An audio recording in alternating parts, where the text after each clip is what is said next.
Hey everybody, this is Taylor bringing everyone back for another coffee break here. So this week I have a personal friend of mine, Mr. David Molesky here, and we are going to talk about carp fishing and what kind of lunatic has to enjoy that. Yeah, we'll kind of talk about some setups, the gear you need, and just what you enjoy out of it. Right. Yeah, I'll kind of start off with that. The big question, what on earth made you want to fish for carp? Carp fishing was one of those things that I never thought I'd do personally. It was like, it's a little like, they can go do that. And but then, after fishing for quite a few years, it was kind of like I was looking for like the next challenge. And I think for me, just like being able to go and like my favorite spots are 10, 15 minutes away from my house and go chase, 5, 10, 15 pound fish that will, for sure take me into my backing. It's really challenging, and like at the end of the day, like we're releasing all the fish anyway. Like it's not like we got to eat them. So like, it's also taking a lot of pressure off the trout fishery, which I think is a great thing to do. For sure. I think, in the times that we've done it, you've converted me to the dark side a little bit. In some of the areas we go to in Colorado, you see more homeless people on the river than you do fishermen. So the competition is not non-existent, but compared to some of our famous fisheries up in the mountains, like our gold medal trout water, the pressure's nothing compared to those. So that's very refreshing. You still feel like you can get away in a sense. Right, and I mean the caliber of fish at the end of the day is still very comparable. Like you're still fighting just massive fish. Yeah, I was gonna say it's probably better than you could pull in 14-inch trout out of Deckers. So, it's for sure another game. Yeah, for sure. But yeah, so how do I want to phrase this?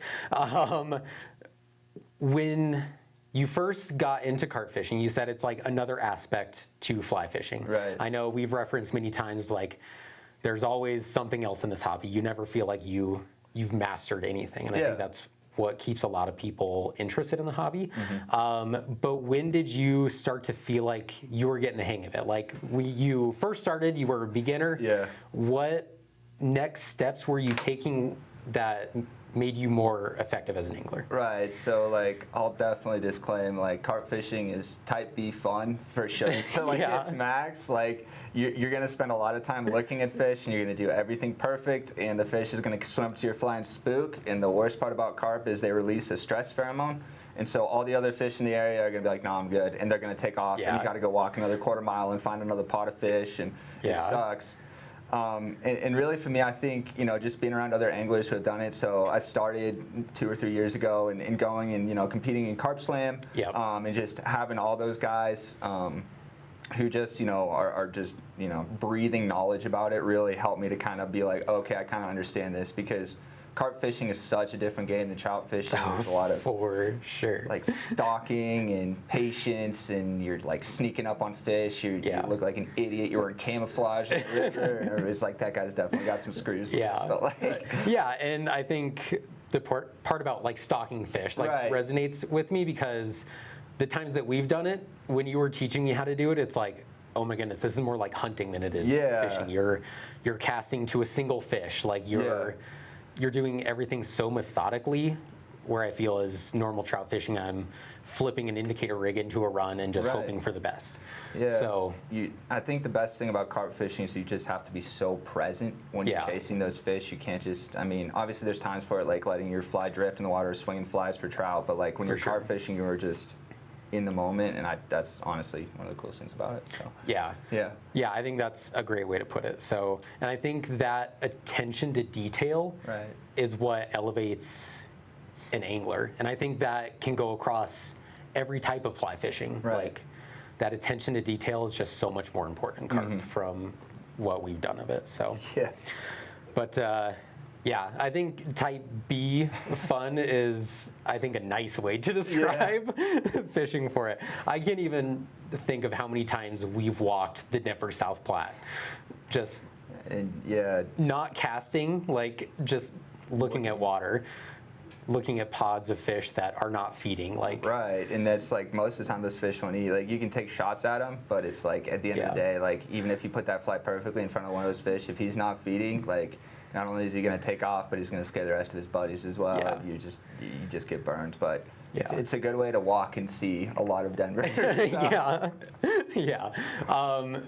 And obviously we're from Colorado, so that's where we fish. But for all of our viewers across the nation, I think that is another really attractive thing about carp fishing for me, and I'm sure you as well, is especially for you, is you have a carp hole that's a 5-minute walk away from your place, right, where you live. And so most of us live in very metropolitan areas, and it's just so much more accessible. Right. We don't have to drive 2 hours into the mountains right, and it's to fish. So yeah, I think that's a huge attracting part about it for me. So sure. So kind of going back to it, you're a beginner. Besides attention to detail, what should you focus on? Is it fly choice? Is it technique? What are some techniques I think that you use that our viewers could take home? Right, so I've got a few. Some of them are not super popular with the carp fishing bugs, so like I'll leave that to them. Obviously, like especially when you're fishing like crayfish imitations, the most effective way to fish carp is a drag and drop presentation. So you are casting it and you're letting the fly, you're dragging it on the surface of the water. If it's under the water, it'll spook the fish. So it's got to be right skimming that top, maybe inch. You drag it, and there's about a 12-inch, we call it the dinner plate. Okay. And so you got to drop the fly right on the dinner plate. So you're, calculating for the speed of the fish. You're estimating for the velocity of the water, and you drop the fly right there, and they're gonna there's a 80% chance the fish is gonna see the fly, and they're going to turn around and go the other way, and that's it. And then there's a 20% of the time you'll see the mouth open, and as soon as you see the white of the mouth or you see them do something, that's when you set the hook. So, that's the most effective way to fish for them. It works really well in shallow water when they're out on sand beds and flats. Sure. Yeah.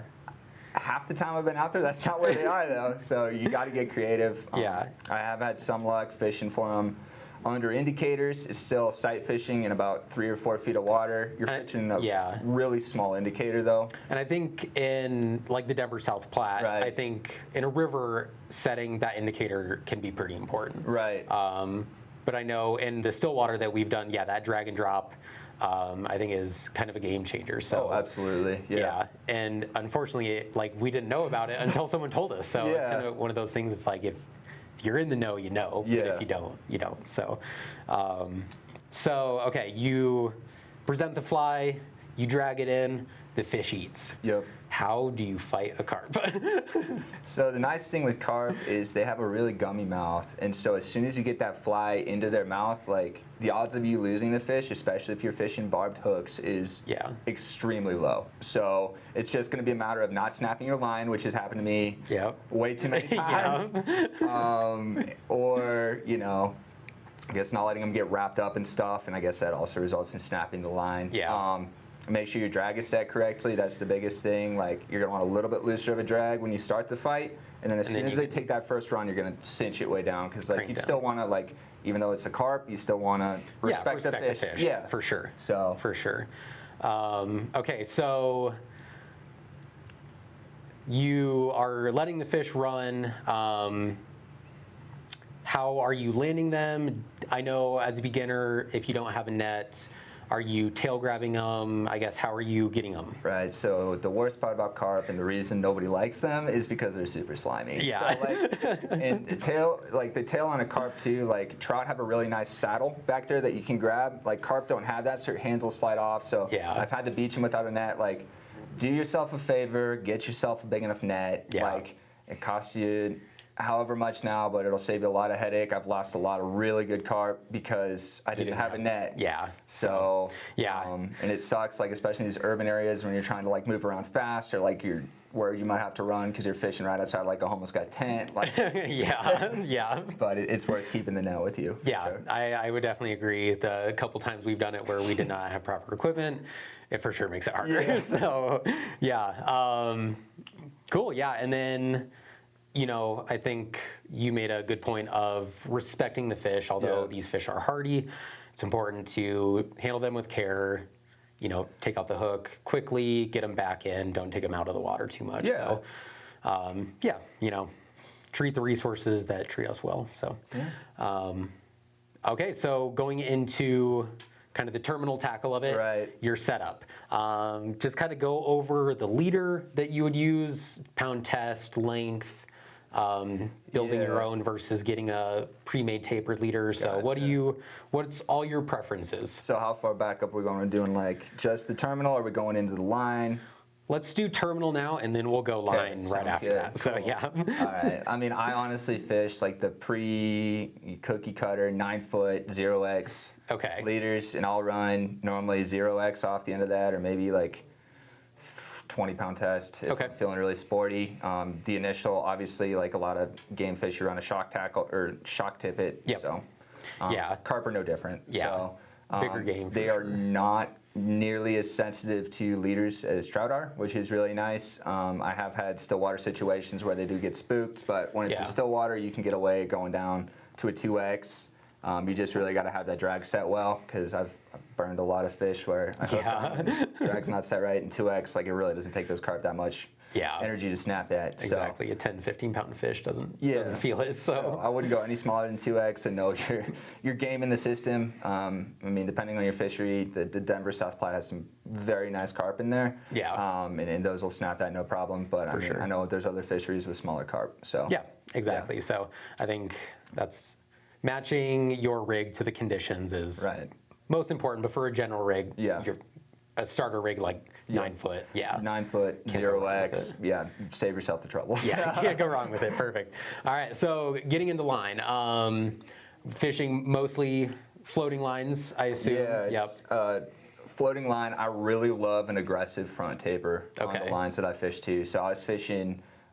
Rio makes a single hand spay. I love that line. Just you can roll cast that thing like a champ. It's amazing. I switched recently to an MPX, and that's been a really good taper for me too. Just make sure you got half size up to line size up, and you're fishing a very aggressive weight forward line. Try to eliminate your false casting, get the line out there. Right. Yeah, that will spook them really fast too. So a lot of times I'll roll cast, or it'll be I try to limit it to maybe 3 false casts when I'm casting the fish. So. Okay. Cool. Yeah, I think that's solid information. So, right on. And then kind of moving up the ladder, rods, weight rods, length. So, what do you prefer? So I like to live a little dangerously.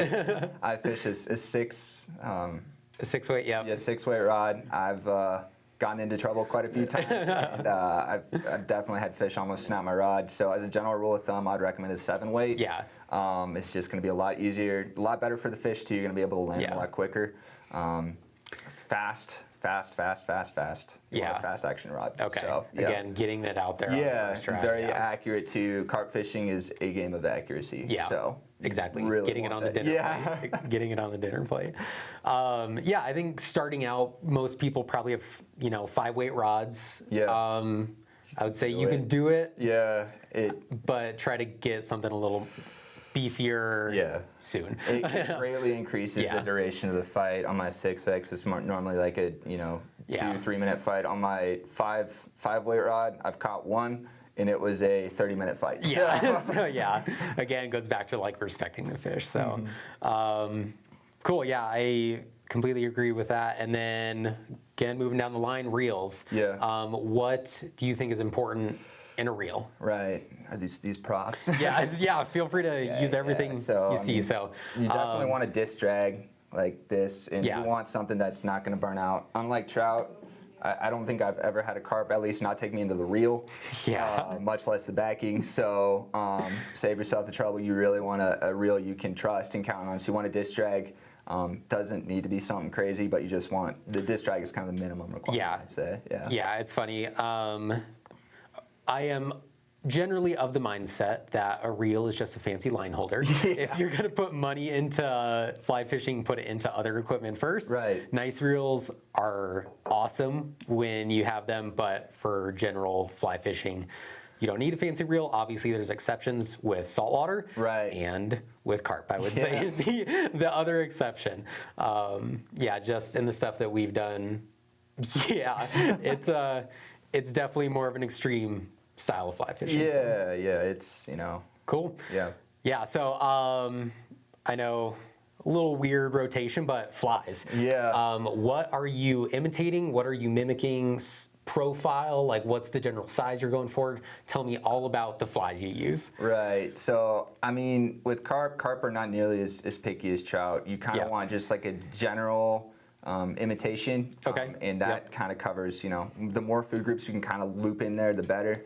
There's flies that have, you know, gummy legs on the front and like a worm tail coming out, and those are super effective. Yeah.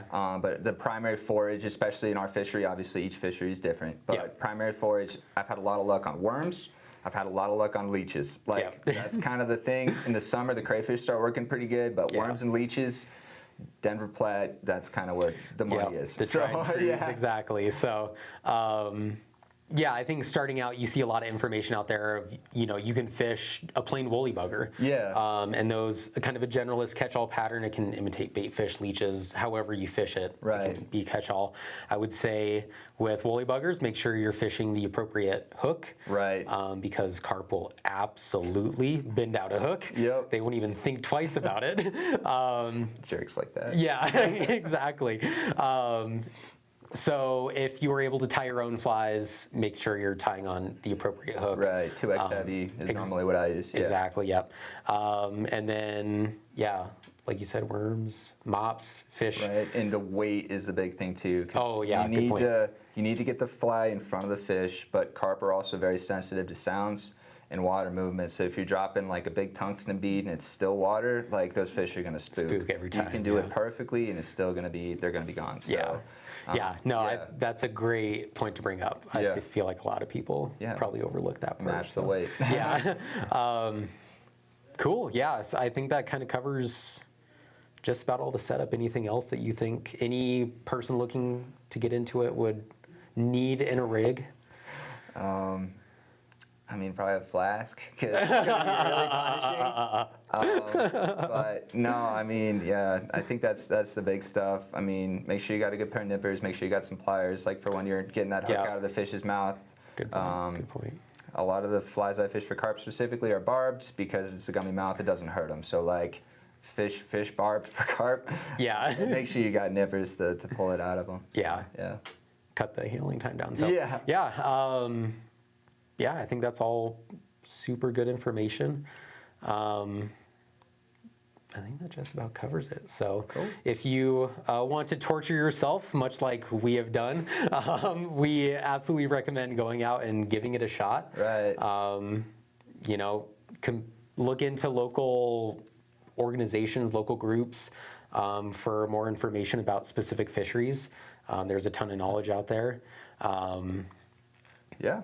No. Yeah, so don't be afraid to try. I know they have a reputation as being a trash fish, but the bonefish of the Rockies is their nickname out here. Golden bones. Yeah. So, well, yeah. I hope you guys found some useful information out of here, and we'll see you for the next time. Quick shout out to this sponsor if you guys have made it this far.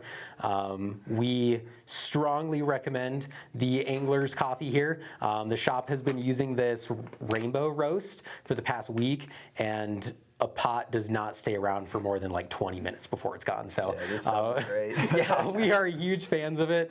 So strongly recommend checking them out. And yeah, we will see you guys on the next one.